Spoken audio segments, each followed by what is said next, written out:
გამარჯობა, მე ვარ ნუკა შევარდნაძე, იკანოს კომერციული დირექტორი.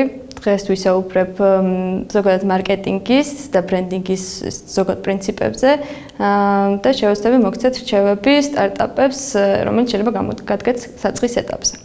მარკეტინგი ზოგადად ძალიან ახალგაზრდა სფეროა და მით უმეტეს საქართველოში. შესაბამისად, ხშირად მისი აღქმა შეიძლება იყოს არასწორი. მას აიგივებენ ხოლმე რეკლამასთან მხოლოდან, PR-ი და მარკეტინგი ჰგონიათ ერთი და იგივე. მსგავსი შეცდომები ძალიან ბუნებრივია, იმიტომ რომ მართლა ეხლა იწყება რეალურად საქართველოში მარკეტინგი, განვითარების ეტაპზეა, თუმცა მალე ხდება პოპულარული და დღეს უკვე ყველა ხვდება მის გარდაუვალ როლს ქართულ ბიზნესში. რეალობა კი არის ის, რომ მარკეტინგი მოიცავს კომპანიის მთლიან საქმიანობას, დაწყებული პროდუქტის შექმნით, ფასწარმოქმნით, დისტრიბუციით, სხვადასხვა სერვისებისა და პროცესების განსაზღვრით, რა თქმა უნდა კომუნიკაციით და კომპანიის შიგნით თანამშრომლებთან ურთიერთობით დამთავრებული. გარემო ძალიან სწრაფად ცვალებადია და შესაბამისად იცვლება მარკეტინგიც. დღეს მისი როლი უფრო და უფრო დიდია ზოგადად ბიზნესში და თუ ადრე იყო წარმოდგენა, რომ საკმარისია ხარისხიანი და კარგი პროდუქტის წარმოება, დღეს ეს უკვე ასე აღარ არის. ხარისხიანი პროდუქტი აუცილებელი, თუმცა არასაკმარისი პირობაა. დღეს კომპანიებმა უფრო მეტი უნდა იფიქრონ თითოეულ ნაბიჯის წინ, თუ რაზე გავლენას მოახდენს ეს ნაბიჯი მისსა და მომხმარებლის შორის ურთიერთობაზე, როგორ ეხება ის მისი მომხმარებლის ღირებულებებს და საბოლოო ჯამში რა ემოციებს აღწევს მასში. ტექნოლოგიურმა ცვლილებებმა, ინფორმაციის ნაკადების სიხშირემ და ცხოვრების ტემპის აჩქარებამ ძალიან შეცვალა და მუდმივ რეჟიმში ცვლის ბიზნესის მიდგომებს და მათ შორის მარკეტინგსაც. დღეს მომხმარების როლი როგორც არასდროს ისე არის გაზრდილი და მას ძალიან დიდი ძალაუფლება აქვს. მაგალითად, თუ მე მაინტერესებს გარკვეული ინფორმაცია კომპანიისა და პროდუქტის შესახებ, უბრალოდ შემიძლია დავგუგლო და ძალიან ბევრი ინფორმაცია მივიღო სხვადასხვა მომხმარებელს, როგორი გამოცდილება ჰქონდა და მე შემიძლია დავწერო კარგი თუ ცუდი აზრი. და შესაბამისად, ერთ კომენტარსაც კი ისეთი ძალიან ცუდი გავლენის მოხდენა შეუძლია კომპანიაზე და ბრენდზე. თუმცა ეს ძალიან დიდ შესაძლებლობებსაც გვაძლევს. ჩვენ ვცხოვრობთ ეპოქაში, სადაც ყველაზე მეტად ფასობს იდეები. თუ ადრე ყველაზე მთავარი იყო ფინანსური რესურსები, დღეს უკვე ეს არის იდეები, რადგან ნებისმიერ შეუძლია Facebook-ის საშუალებით უკვე ბიზნესის დაწყება იქნება ეს ჩურჩხელების წარმოება, თუ წინ სახში გაკეთებული წინდების გაყიდვა. ამ სიმარტივემ კონკურენცია ძალიან გაზარდა და შესაბამისად იმარჯვებენ მხოლოდ ისინი, ვინც ბედავენ, რომ რაიმე განსხვავებული გააკეთონ და ისეთი რამ, რაც ჯერ არ ყოფილა. თუმცა არ უნდა დაგვავიწყდეს, რომ ჩვენი წარმატება დამოკიდებულია მხოლოდ მომხმარებელზე. თუ ჩვენ ვერ შევძელით მათი გულის მოგება და შენარჩუნება, მაშინ არაფერი გამოვადა. სწორედ მარკეტინგი არის ის მეცნიერება თუ ხელოვნება, რომელიც უნდა დაგვეხმაროს ამაში. მარკეტინგის იმ ფორმით არსებობა, რა ფორმითაც ის ახლა არსებობს, განაპირობა კონკურენციამ. რომ არა კონკურენცია, არც ერთი კომპანია არ იზრუნებდა იმაზე, როგორ გვასიამოვნონ, რა შეცვალონ, როგორ განვითარდნენ და ის იქნებოდა მხოლოდ მათ კეთილნებაზე დამოკიდებული. და ჩვენ მოგვიწევდა დავჯერებოდით იმას, რაც ბაზარზეა. თუმცა დღეს უკვე ბაზარზე არის მილიონობით პროდუქტი, რომელიც ერთი მხრივ ძალიან გავს ერთმანეთს, თუმცა რამოდენიმეს, რომელსაც თქვენ პირველს გაიხსენებთ, აქვს რაღაც უნიკალური, განსხვავებული და სწორედ ეს განსხვავებულობა განაპირობებს მათ წარმატებას და ამას მარკეტერები კონკურენტულ უპირატესობას ეძახიან. მაგრამ სანამ კონკურენტულ უპირატესობამდე მივალთ, აუცილებელია განსაზღვროთ ის საბაზისო მახასიათებლები, რაც აქვს თქვათ კონკურენტს თქვენს კატეგორიაში. მაგალითად, ავიღოთ თუ თქვენ აპირებთ აწარმოოთ უსადენო ყურსასმენები. ჯერ უნდა გავარკვიოთ რა მახასიათებლები აქვს სადენიან ყურსასმენებს. მაგალითად, თქვენი პროდუქტი აუცილებლად იგივე ხმის ხარისხს უნდა სთავაზობდეს, რასაც სადენიანი ყურსასმენი, თქვათ, რეგულირება უნდა შეიძლებოდეს ხმის, ისე რომ ტელეფონს ან კომპიუტერს არ შეეხო, კომფორტული უნდა იყოს მოსახმარად და ასე შემდეგ. ეს არის ის ძირითადი მახასიათებლები, რასაც მომხმარებელი აუცილებლად და ბუნებრივად მოითხოვს, რადგან წარმოდგენა აქვს, რომ ყურსასმენს ეს უნდა ჰქონდეს. და თუ ეს ერთ-ერთი არ ექნება, შეიძლება ძალიან მარტივად თქვას ამ პროდუქტზე უარი, მიუხედავად იმისა, რომ თქვენს პროდუქტს უპირატესობა ჰქონდეს ადენიან ყურსასმენთან შედარებით. როდესაც დარწმუნებით, რომ აი ამ ძირითად მახასიათებლებს აკმაყოფილებთ, შემდეგ უკვე შეგვიძლიათ გადახვიდეთ იმ უნიკალურზე იფიქროთ, რაც გამოგარჩევთ და რეალურად რაც ყველაზე დიდ გავლენას ახდენს მომხმარებლის ყიდვის გადაწყვეტილებაზე. დაფიქრდით იმაზე, რას თავაზობს კონკურენტი თქვენს მომხმარებელს და შეეცადეთ, რომ მინიმუმ იგივე შესთავაზოთ, თუ კი ეს თქვენი მომხმარებლისთვის ღირებულია. და უკვე შემდეგ დაფიქრდით განმასხვავებელ ნიშანზე, რაც განგასხვავებთ თქვენი კონკურენტისგან. თუმცა, ასევე ძალიან მნიშვნელოვანია, რომ ეს განმასხვავებელი ნიშანი არ იყოს მარტივად კოპირების საშუალება არ ქონდეს თქვენს კონკურენტს, რადგან ამ შემთხვევაში ეს კონკურენტული უპირატესობა ძალიან სუსტია. მდგრადი კონკურენტული უპირატესობა არ უნდა იყოს მარტივად კოპირებადი, თითქმის შეუძლებელი უნდა იყოს განსაკუთრებით მოკლე დროში. როდესაც საუბარი გვაქვს სტარტაპებზე, კონკურენტული გარემო შეიძლება ცოტა განსხვავებული იყოს, იმიტომ რომ ძირითადად სტარტაპები ინოვაციურ პროდუქტს თავაზობთ, პოულობთ რაღაც მოთხოვნას, რომელზეც არ არის მიწოდება. შესაბამისად, პოულობთ გარკვეულ ნიშანს, სადაც საწყის ეტაპზე მაინც მარტოები იქნებით. რო გავიხსენოთ ცნობილი ლურჯი ოკეანის სტრატეგია, თქვენ რეალურად პოულობთ ლურჯ ოკეანეს, სადაც საწყის ეტაპზე ცურავთ მარტო და ეს ოკეანე ლურჯია, რადგან მტაცებელი თევზები ჯერჯერობით იქ არ დაცურავენ. შესაბამისად, შეგიძლიათ გარკვეულწილად თავისუფლად იმოქმედოთ, რადგან ჩაძირვის შანსი ნაკლებია. თუმცა, ადრე თუ გვიან, როდესაც შეგამჩნევენ, რომ მარტო დანავარდობთ ამ ლურჯ ოკეანეში, აუცილებლად მოუნდებათ ამ ტერიტორიაზე შემოცურვა და შესაბამისად ოკეანე შეიძლება გახდეს სისხლიანი და წითელი. მაგრამ თუ თქვენ ეს ლურჯი ოკეანე იპოვეთ, ძალიან კარგია, რადგან საწყის ეტაპზე ბევრად უფრო თავისუფლად შეგიძლიათ იმოქმედოთ, თუმცა აუცილებლად გაითვალისწინეთ ის, რომ როდესაც კონკურენტი შეამჩნევს თქვენს წარმატებას, მასაც გაუჩნდება სურვილი, რომ ამ ტერიტორიაზე შემოვიდეს და თქვენ რაც შეგიძლიათ გააკეთოთ არის ის, რომ უკვე ძალიან წინ იყოთ წასული, წინ გაცუროთ ისე, რომ ვერ დაგეწიონ. სწორედ ეს არის მთავარი გამოწვევა, რომ როდესაც თქვენი ნიშა გახდება კონკურენტული, შეინარჩუნოთ ეს ლიდერის პოზიცია. რომ განვიხილოთ იკანოს მაგალითი, რომელმაც რეალურად იპოვა თავისი ლურჯი ოკეანე და შექმნა ახალი კატეგორია ღვინის ბაზარზე, იკანო ეს არის ბოთლის ღვინო სპეციალურად ახალგაზრდებისთვის შექმნილი. როდესაც იკანო ფიქრობდა, ვთქვათ, როგორი ღვინო უნდა ეწარმოებინა და ვისთვის, კვლევებმა აჩვენა, რომ 18-დან 40 წლამდე სეგმენტი, რომელიც ყველაზე მეტ ალკოჰოლს მოიხმარს, რეალურად ძალიან გაუცხოებული იყო ღვინოსთან და ამ პროდუქტს მისთვის რაღაც სტერეოტიპები ახლდა თან, მაგალითად ეს იყო თქვა მამების და ბაბუების სასმელი, რომელიც უნდა განსხვავებული სასმისით დალივან, იყო ღვინის ბოთლის ღვინო, რომელიც რაღაც ცოდნას, ინფორმაციას და წესებს მოითხოვს მოსახმარად. იკანო მიხვდა, რომ მას შეეძლო გაეკეთებინა პროდუქტი სწორედ ამ სეგმენტისთვის, რომელიც გაუცხოებული იყო ღვინოსთან და შეექმნა პროდუქტი, რომელიც საინტერესო და მისაღები იქნებოდა მათთვის. რეალურად გავიდა 1 წელი, რაც იკანო ბაზარზეა, შედეგი არის ის, რომ შეიქმნა მართლა ახალი კატეგორია და მომხმარებლების ქცევა შეიცვალა, რადგან ახალგაზრდებმა დაიწყეს ღვინისმა და თუ ადრე წარმოუდგენელი იყო თქვა ხამის კლუბში ვიღაცას ღვინო დაელია, დღეს ძალიან ბევრი შეხვდებათ ღვინით იკანოს ბოთლით მოსიარულე ნებისმიერ ღამის კლუბში. თუმცა უკვე არის ის შედეგი, რომ კონკურენტებმა დაინახეს იკანოს წარმატება, ჩათვალეს საჭიროა, რომ ამ ბაზარზე საინტერესოა შემოსვლა. მიუხედავად, ვთქვათ, კონკურენტების ფინანსური უპირატესობისა, იკანოს მთავარი გამოწვევა არის ის, რომ რაღაცნაირად მოახერხოს და შეინარჩუნოს ეს ლიდერის პოზიცია. უკვე ვახსენე სიტყვა სეგმენტი, თუმცა ჯერ არ გამიკეთებია მისი განმარტება. ადამიანები განსხვავდებით ერთმანეთისგან და განსხვავდებით ტრადიციებით, კულტურით, სქესით, ასაკით, სტერეოტიპებით, ინტერესებით და ასე შემდეგ და ეს ყველაფერი განსაზღვრავს ჩვენს აღქმას და მოთხოვნებს. არსებობს ადამიანების ჯგუფი, რომელიც თქვათ ერთმანეთს უფრო მეტად გავს, ვიდრე სხვა დანარჩენებს.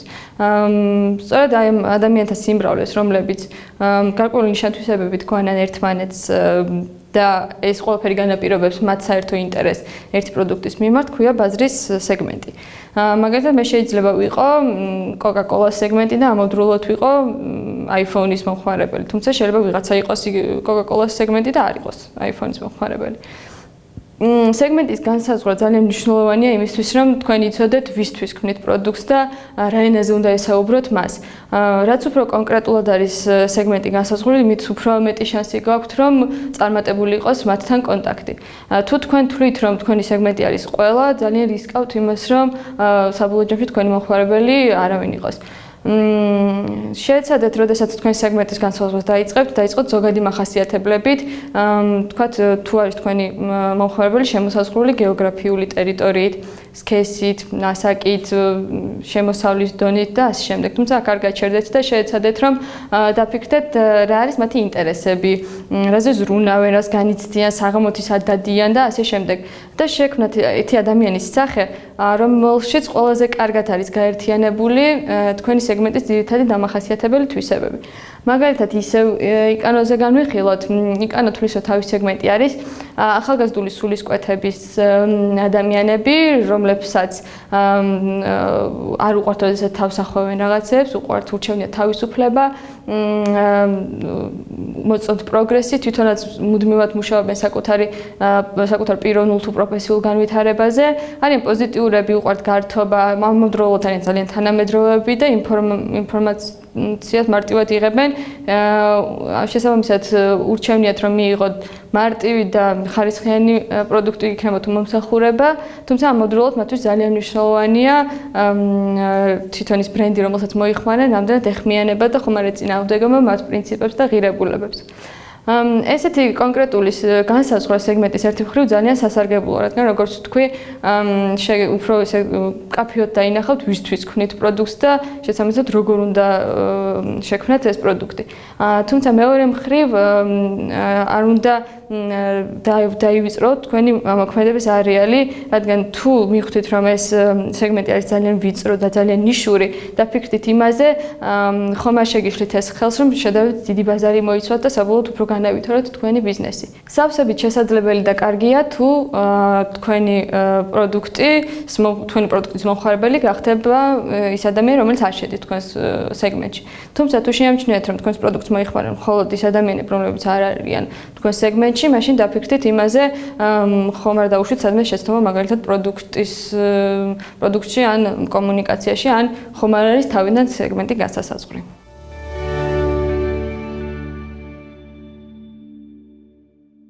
ამ ნაწილში ჩვენი სასაუბრო თემა იქნება ბრენდი და ბრენდინგი. მას შემდეგ, რაც განსაზღვრავთ რა არის თქვენი პროდუქტი, ვინ არის თქვენი მომხმარებელი და ვისთვის გვინდათ ამ ყველაფრის გაკეთება, საჭიროა განსაზღვროთ ვინ ხართ თქვენ.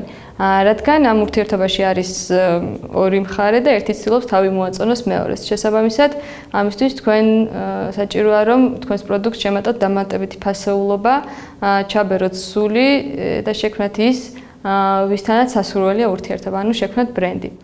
ბრენდი არ არის თქვენი პროდუქტი, თქვენი ლოგო ან სახელი. ეს არის მომხმარებლის თავში და გულში აღძრული ემოცია თუ გრძნობა თქვენი პროდუქტის მიმართ. ეს გრძნობა არ არის რაციონალური, უფრო მეტად ინტუიტიური და ინსტინქტურია. ძალიან მარტივად რომ ვთქვათ, ბრენდი არ არის ის, რასაც თქვენ იტყვით, ბრენდი იქნება ის, რასაც იტყვის თქვენი მომხმარებელი.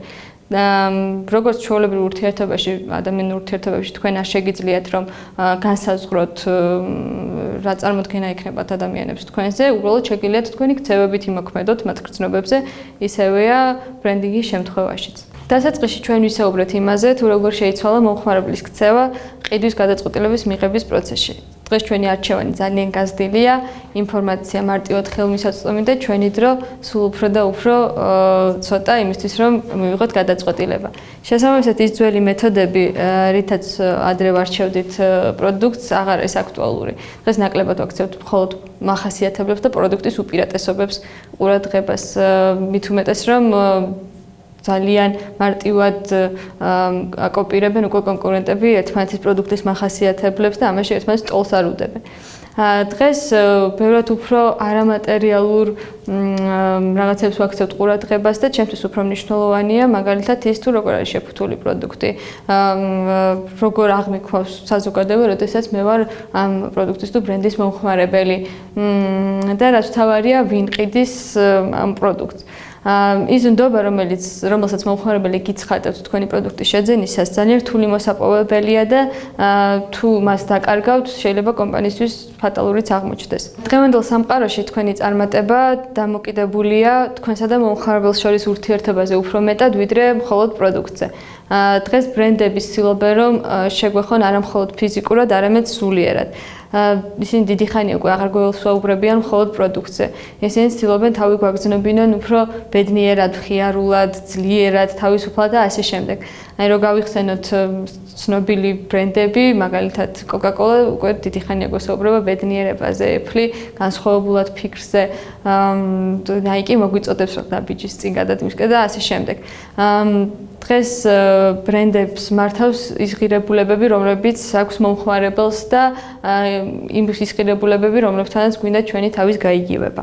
ეს ყველაფერი არც ისე მარტივია, ისევე როგორც ადამიანურ ცხოვრებაში ძალიან რთულია ურთიერთობის დამყარება, თან მაშინ, როდესაც ძალიან ბევრი ადამიანი გეცილება ამაში. დღესდღეობით ბრენდები უნდა იყვნენ ესეთი კარგი მეგობრები, რომლის იმედიც ყოველთვის შეიძლება გქონდეს და რომელსაც მუდამ ენდობი. როდესაც დაიწყებთ თქვენს ბრენდზე ფიქრს, გამოდით იქიდან, რაც ნამდვილად თქვენია. ის სულისკვეთება, ის თავარი არსი, რაც იდო თქვენი პროდუქტის შექმნისას, გაჰყვება თქვენს ბრენდს მუდმივად და ის იქნება მთავარი ღირებულება, რომელიც არ უნდა შეიცვალოს და არ უნდა დაივიწყოს. წინააღმდეგ შემთხვევაში ეს არ იყო ღირებულებები. ძალიან ბუნდოვანიც რომ არ იყოს ბრენდის განსაზღვრება, ეს არის ის დამატებითი არამატერიალური ფასეულობა, რომელიც თქვენს კომპანიას აქვს.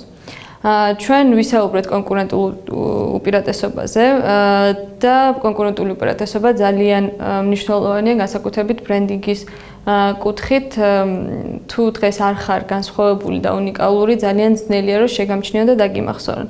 ბრენდი არის სწორედ ის უნიკალური რამ, შეიძლება ითქვას თქვენი კომპანიის DNM-ის კოდი, რომელიც განგასხვავებთ აბსოლუტურად ყველასგან თქვენი კონკურენტებისგან.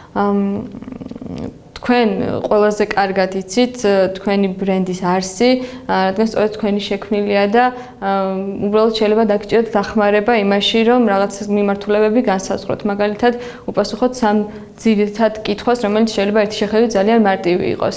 მაგალითად, რას აკეთებთ თქვენ, როგორ აკეთებთ ამას და რისთვის აკეთებთ ამას. ეს კითხვები რო განვიხილოთ, თქვათ, იკანოს მაგალითზე აჯობებს, რას აკეთებს იკანო? იკანო ქმნის ბოთლის ღვინოს, მიმზიდველს და საინტერესოს ახალგაზრდული სეგმენტისთვის. როგორ აკეთებს ის ამას? ცდილობს გაამარტივოს სერვისი და პროდუქტი და მოაშოროს მას რაღაც გარკვეული ბარიერები და სტერეოტიპები, რომელიც ჩნდება ღვინოსა და მის მომხმარებელს შორის. და რისთვის აკეთებს იკანო ამ ყველაფერს? როგორ პასუხა ფინანსური მოგებისთვის იქნებოდა არასწორი, რადგან ფინანსური მოგება არის უბრალოდ შედეგი და არა მიზანი ამ ყველაფრის. უფრო ღრმად რომ ჩავიდეთ, იკანო გეტყვით, რომ ამ ყველაფერს აკეთებს იმისთვის, რადგან სჯერა, რომ არსებობს საჭიროება და გზა პროგრესისთვის, დოგმების გამოწვევასა და დამარცხებაში. თუ თქვენ შეძლებთ რომ ამ სამ კითხვას გასცეთ პასუხი, ეს იმას ნიშნავს, რომ გადახვედით შემდეგ ეტაპზე. ჩვენ უკვე ვახსენეთ, რომ ბრენდი ცოცხლობს მომხმარებლის თავში. ის თუ როგორია თქვენი პროდუქტის აღქმა მომხმარებლის თავში კონკურენტებთან შედარებით, ეწოდება პოზიციონირება.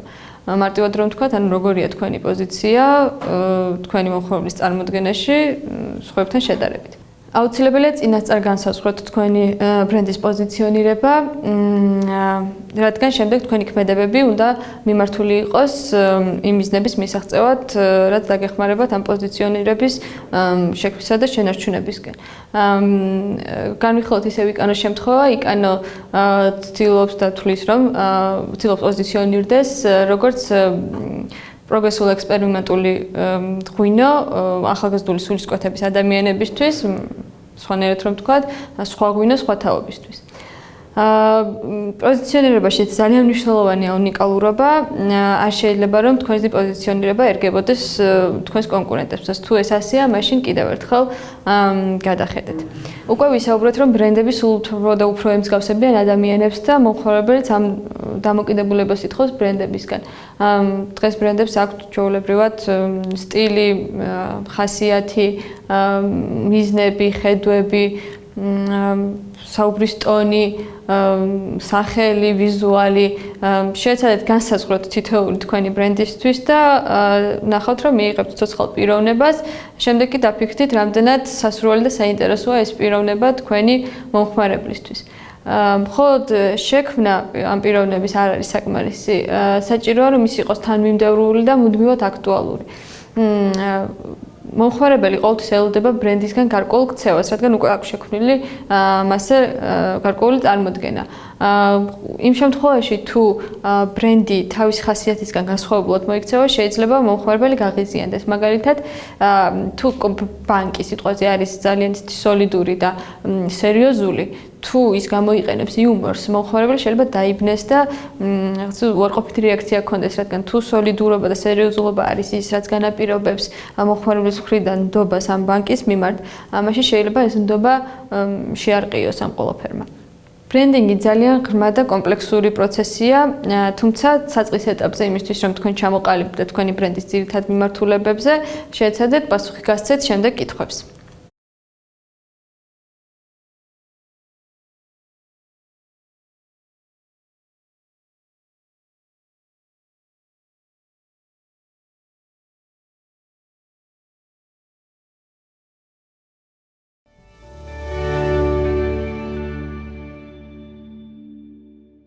ამ ნაწილში ვისაუბრებთ ინტეგრირებულ მარკეტინგულ კომუნიკაციებზე, საკომუნიკაციო არხებზე და ასევე სარეკლამო სააგენტოებზე. დაუშვათ გვაქვს პროდუქტი, გვაქვს უკვე ბრენდ პლატფორმა, ახლა საჭიროა რომ მომხმარებელთან დავაყაროთ კომუნიკაცია. რადგან როგორც უკვე ვთქვით, დღევანდელ გადატვირთულ სამყაროში არავის შეიწუხებს თავს იმით, რომ ყურადღება მიაქციოს თქვენს პროდუქტს. თქვენ ძალიან დიდი წვალება მოგიწევთ იმისთვის, რომ მომხმარებლამდე მიაწვდინოთ საჭირო ინფორმაცია. ამაში კი დაგეხმარებათ ინტეგრირებული მარკეტინგული კომუნიკაციები, იგივე IMC, რაც არის საკომუნიკაციო საშუალებების, ხერხების და ფორმების ჰარმონიული და ესეთი ინტეგრირებული სისტემა, რომელიც საშუალებას გაძლევთ, რომ მომხმარებლამდე უფრო ნაკლები დანახარჯებით მაქსიმალურად ეფექტურად მიიტანოთ სასურველი ინფორმაცია. აქ მნიშვნელოვანია სიტყვა ინტეგრირებული, რადგან ამ ყველა საშუალების ინტეგრაციის გარეშე ძალიან რთულია გაარღვიოთ ეს ინფორმაციული ნაკადი და მიწვდეთ თქვენს მომხმარებელს. IMC-ის შემადგენელი კომპონენტებია პროდუქტი, ფასი, პრომოუშენი და დისტრიბუცია. თუმცა ამ შემთხვევაში ყურადღებას გამომახვილებ პრომოუშენზე, რომელსაც სამწუხაროდ ქართული ზუსტი მარკეტინგული შესატყვისი ვერ უყოვნე, მაგრამ ზუსტად პირდაპირ თუ თარგმნით, ნიშნავს სტიმულირებას. ბრენდის და პროდუქტის სტიმულირების საშუალებებია რეკლამა, საზოგადოებასთან ურთიერთობა, იგივე PR-ი, პირდაპირი გაყიდვები, პირდაპირი მარკეტინგი, სპონსორობა, ინტერნეტ რეკლამა, sales promotion-ი, ანუ გაყიდვების სტიმულირება, აქციები და ასე შემდეგ. კომპანიები როგორც წესი იყენებენ ერთსემერთ საშუალებას იმისთვის, რომ მომხმარებელთან დაამყარონ კომუნიკაცია. თუმცა იმის გამო, რომ რესურსები შეზღუდულია, მათ უწევთ არჩევანის გაკეთება, რომელიც შეარჩიონ. დღესდღეობით კომუნიკაციის თავისებურებებით შეცვლილია, თუ ადრე უფრო ცალმხრივი იყო და კომპანია გესაუბრებოდათ მომხმარებელს, დღეს ეს კომუნიკაცია უფრო მეტად ინტერაქტიულია და ესეთი ტრადიციული საკომუნიკაციო არხები უფრო კარგავენ აქტუალურობას, მაგალითად თუ ადრე ვიტყოდით, რომ ცალსახად სატელევიზიო რეკლამა, რადიო რეკლამა, ან პრინტი არის ესეთი ძალიან გამოკვეთილად პრიორიტეტული, დღეს უკვე ეს ასე აღარ არის, უფრო და უფრო დიდი ყურადღება ეთმობა სოციალურ მედიას და ზოგადად ინტერნეტ სივრცეს, თანაც გააჩნია რომელ სეგმენტზე გსურთ გასვლა, მაგალითად თუ თქვენი პროდუქტი ცალსახად გათვლილია ახალგაზრდული სეგმენტისთვის, მაშინ შეიძლება სატელევიზიო რეკლამა არ იყოს სწორი გადაწყვეტილება და არჩევანი, რადგან უფრო ნაკლები ახალგაზრდა უყურებს ტელევიზორს და უფრო მარტივია მათ მიწვდეთ სოციალური მედიის საშუალებით. რეკლამა წარმატებულად შეგვიძლია ჩავთვალოთ იმ შემთხვევაში, თუ მან მის წინასწარ განსაზღვრულ მიზანს მიაღწია, მაგალითად გაიზარდა გაყიდვები, ბრენდის ცნობადობა, ან ლოიალურობა ამ ბრენდის მიმართ. თუმცა არ უნდა დაგვაუწყდეს, რომ არსებობს მოკლევადიანი და გრძელვადიანი შედეგები და მიზნები. მაგალითად შეიძლება მოკლევადაში ჩვენმა კომუნიკაციამ გამოიწვიოს ძალიან დიდი ხმაური, გაიზარდოს გაყიდვები, თუმცა გრძელვადიანად თუ სტრატეგიულ ჭრილში არ განვიხილოთ, დავაზიანოთ ბრენდი. ყოველი კომუნიკაცია და ყოველი ნაბიჯი უნდა აუცილებლად იყოს განხილული ბრენდის სტრატეგიულ ჭრილში, რადგან შეიძლება გარკვეულად ეწინააღმდეგებოდეს ბრენდის არსს, რაც არ შეიძლება. თუმცა თავარი რამ, რაც რეკლამის შესახებ უნდა ვიცოდეთ, არის ის, რომ რეკლამა სასწაულებს ვერ ახდენს. ის უბრალოდ გეხმარებათ იმაში, რომ სიმართლე თქვენი პროდუქტის შესახებ მიიტანოთ მომხმარებლამდე. თუ თქვენი პროდუქტი არ იმსახურებს იმას, რომ ასე სიმართლე ისაუბროთ, მაშინ რეკლამა უარეს შედეგს მოგიტანთ, ვიდრე მისი არ ქონა. უბრალოდ დაიმახსოვრეთ, რომ მომხმარებელს ვერ მოატყუებთ. შევასწავლები ბევრი ინფორმაციული დეტალით აღარ გადაგტვირთოთ, რადგან თქვენ ამ გზაზე მარტო არ იქნებით და იქნებიან ადამიანები, პროფესიონალები, რომლებიც დაგეხმარებიან და სწორედ მათ ევალებათ სიღრმისეული ცოდნა. გადავიდეთ იმაზე, ვინ უნდა იყვნენ ეს ადამიანები. როგორი უნდა იყოს მარკეტინგის დეპარტამენტი? ამაზე სწორი პასუხი არ არსებობს. ის შეიძლება საერთოდ არ იყოს გატანილი კონდეთ კომპანიის გარეთ, ან ნაწილობრივ კონდეთ გატანილი და ასე შემდეგ. როგორც წესი დიდ კომპანიებში არსებობს დიდი მარკეტინგის დეპარტამენტები, შეიძლება იყოს ბრენდინგის დეპარტამენტი, შეიძლება ეს ორი იყოს გაერთიანებული, თუმცა საქართველოში როგორც წესი მთელი დეპარტამენტი არის ერთი ადამიანი, მარკეტინგის მენეჯერი, რომელიც რეალურად უბრალოდ მარკეტინგული კომუნიკაციების მენეჯერია და მას ევალება მხოლოდ კომუნიკაციების წარმოება.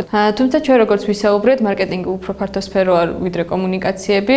საუკეთესო შემთხვევაში მარკეტინგის დეპარტამენტი იქნება თუ მენეჯერი, სასურველია ჩართული იყოს პროდუქტის შექმნის, ფასწარმოქმნის, დისტრიბუციის პროცესებშიც, რადგან წინააღმდეგ შემთხვევაში უფრო დიდია შანსი, რომ ამ ეტაპზე იყოს დაშვებული შეცდომები და მივიღოთ შედეგი, როდესაც რეკლამა სასწაულებს ვერ ახდენს. თუმცა ისეც არ წარმოიდგინოთ, რომ მარკეტინგის მენეჯერი რაღაც ყველაფრის მცოდნე ადამიანია, რომელსაც მათ უნდა ენდოთ.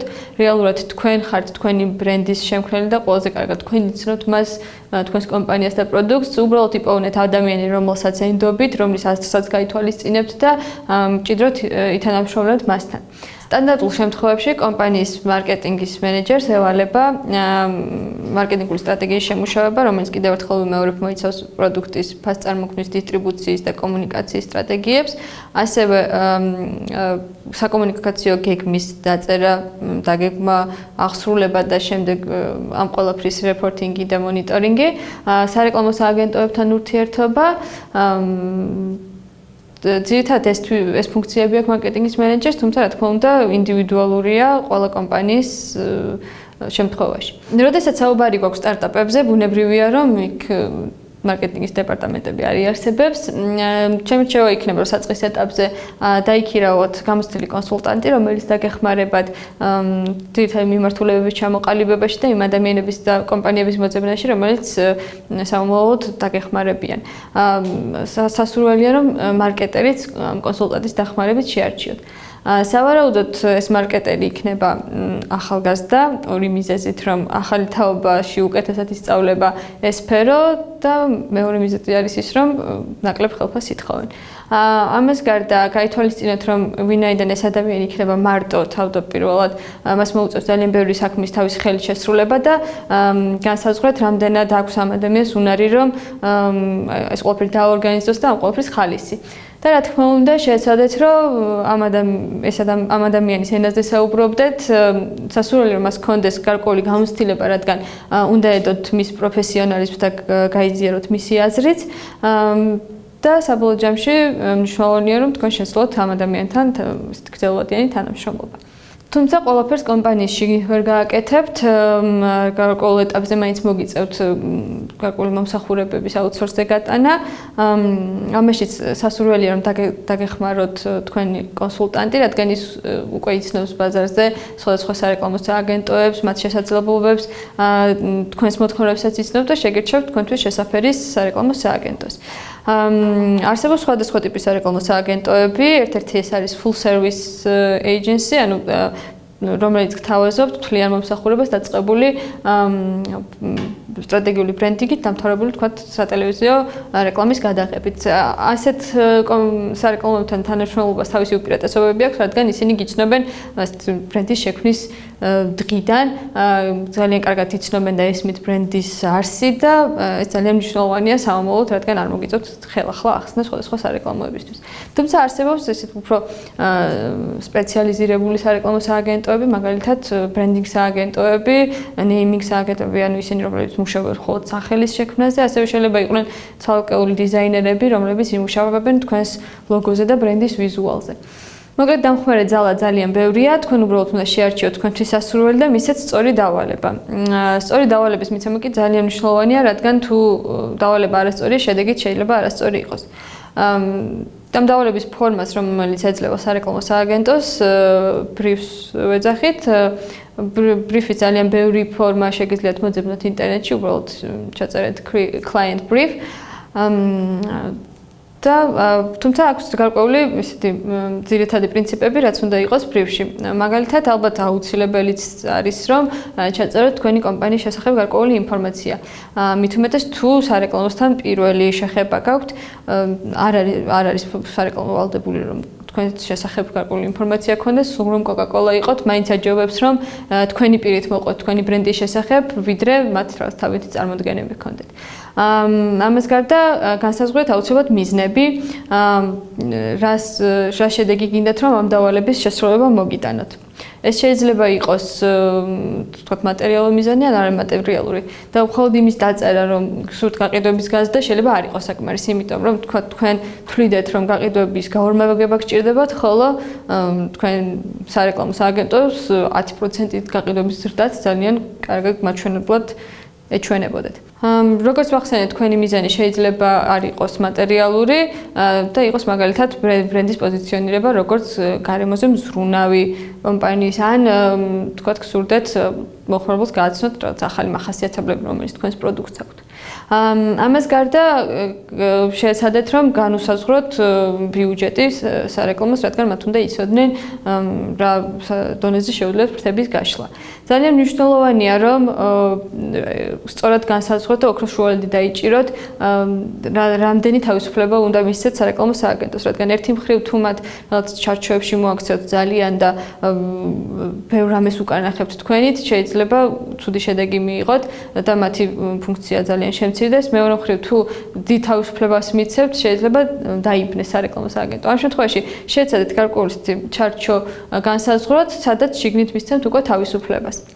და ბოლოს არ დაგავიწყდეთ, რომ მთავარი მიზეზი, რის გამოც მთელი გულით კიდევ სარეკლამო სააგენტო ხელს საქმეს, არის ის თუ რამდენად აინტერესებს ეს საქმე. შესაბამისად, შეეცადეთ საინტერესო დავალებები მისცეთ და თვითონ ეს ბრიფის ფორმაც იყოს ისეთი შთამაგონებელი, რომ მე როდესაც წაიკითხავენ ამ დოკუმენტს, ეგრევე მუშაობის შეგონება მიიღონ.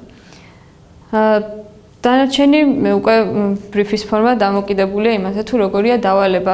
შემდეგ შესაძლოა მოგიწიოთ ზეპირი გაბრიფა, რაც გულისხმობს შეხვედრას და წერილობითი ბრიფის განხილვა სიტყვაზე, რამდენად გაიგო სარეკლამო სააგენტომ, რამე ორაზროვანი ხომ არ იყო და უპასუხოთ მათ კითხვებს.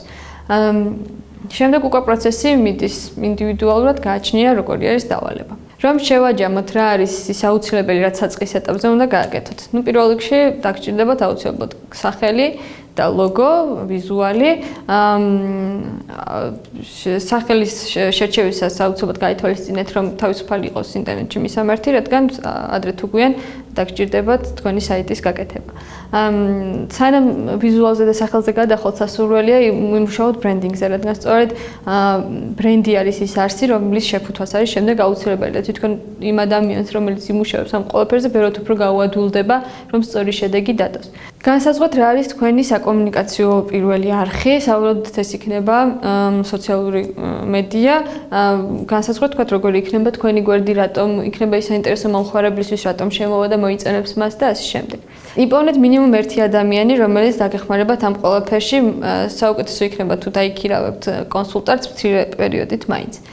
შეეცადეთ ყოველთვის განსაზღვროთ მიზნები და დასახოთ გეგმები ამ მიზნის მისაღწევად და ყველაფერი განიხილოთ სტრატეგიულ სტილში, ყოველ თქვენი ნაბიჯი, რადგან თუ თქვენ ნაბიჯებს არ ექნებათ მიზნები, მათ მაინც ექნებათ შედეგები და წინასწარ განუსაზღვრელობის შემთხვევაში ეს შედეგები შეიძლება არ იყოს კარგი თქვენთვის. და ბოლოს აუცილებლად იპოვეთ ის, რაშიც განსხვავებული ხართ.